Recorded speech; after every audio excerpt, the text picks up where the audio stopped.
touchez à rien, ne bougez pas, restez avec nous. Dans un instant, le reste de l'actualité. Bien, on arrive au premier reportage. Quel est le thème que vous avez choisi ? On a choisi la maltraitance animale. On a remarqué qu'il y avait beaucoup d'abandon cet été. Il y a eu des cas de maltraitance il n'y a pas longtemps, des chats qui se sont traînés derrière des camionnettes. Est-ce que vous avez une idée des personnes qu'on devra contacter ? La SPA, le centre qui recueille les animaux. Humanimaux, c'est une association qui milite pour le bien-être des animaux. Avec le CBJ, qui est le Conseil byzantin des jeunes, on a fait des affiches. On a le thème, on a les contacts. Je crois qu'on peut se mettre au travail. Allez, c'est parti, au travail.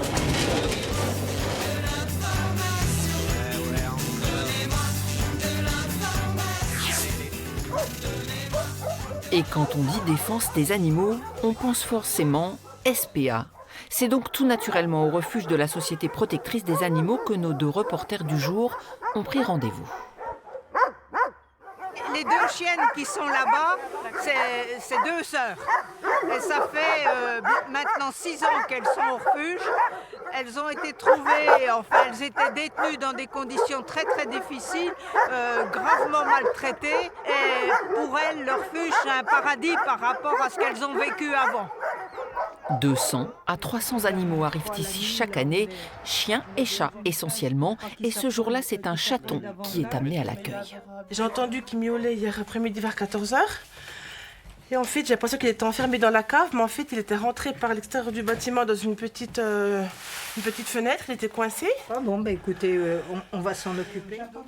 Le bébé chat sera isolé, soigné, puis deviendra adoptable si personne ne le réclame. Qu'appelle-t-on maltraitance animale ?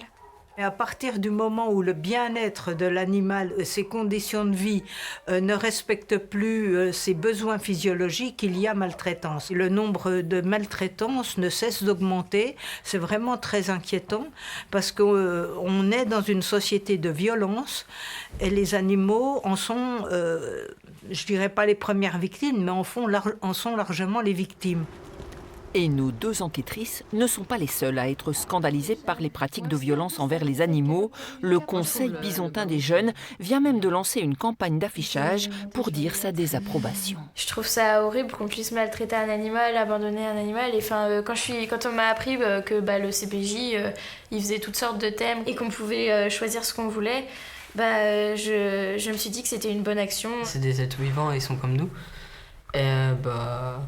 Et il n'y avait pas que les chiens et les chats qui étaient maltraités, il y avait d'autres animaux, des animaux sauvages, aux zoos, dans les cirques. Les animaux aussi qui finissent dans nos assiettes, on va pas se mentir. Et si la France est championne des abandons, elle n'a pas le monopole des maltraitances. En préparant le reportage, très vite, les jeunes ont découvert le sort réservé aux galgos, ces lévriers espagnols élevés pour la chasse. Les chiens qui ne chassent pas sont éliminés. Je ne vous parle pas de la façon dont ils le font. Je pense que tout le monde commence à savoir. Les adultes courent bien pendant 3 ans, puis ils ne courent plus assez vite pour la chasse. Donc ils sont éliminés aussi. Ceux-là ont été sauvés par une association de la région qui va jusqu'en Espagne les secourir. Beaucoup de personnes pourraient penser qu'il y a déjà assez de misère animale en France et que c'est étonné qu'on s'occupe de recueillir des galgos, mais je dirais que c'est une cause universelle et que pour nous, elle mérite vraiment d'être aidée. Le constat est terrible et pourtant la maltraitance est répréhensible selon la loi française.